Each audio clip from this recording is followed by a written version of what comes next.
So I've been seeing a lot of posts being made about the sinking of the MV Barima, right?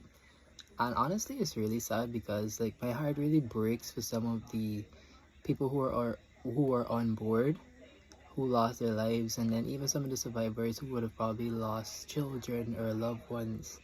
I know they gotta continue to live with that pain, but what's sad is that it takes a tragedy of this magnitude to open our eyes to one of the harsh realities of living in Guyana, which is we live in a lawless country. And the bad thing is we laugh it off or we make jokes about it. And it's not until it directly affects us or not until it becomes our detriment that we realize that it's not something to be taken lightly. We make jokes about the fact that a minibus supposed to hold 15 people, but it might hold 28 on a regular day. We make jokes about the people who, you're supposed to do a practical examination to get your license, but almost everybody knows somebody who would have bought their license and they're learning to drive every day on the road. They're actively learning to drive on the road and causing accidents here and there. We make all of these jokes about the wrong things in the country. And we just say, Guyana nice and we could do anything in Guyana, right?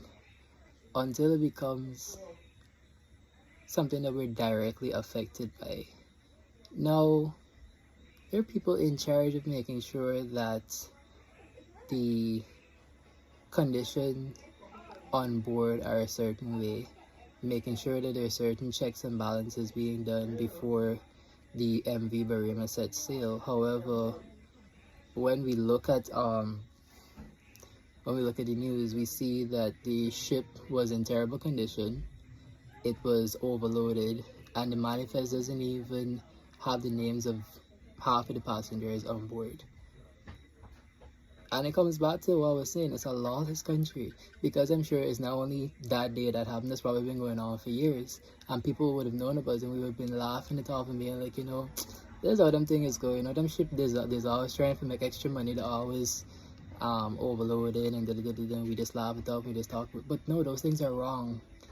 And we as a people need to stop encouraging and stop laughing off these things because it's wrong. And it's not until it affects us in the way it's affecting us right now that we realize the severity. We gotta do better as a country. And it starts not just with the government.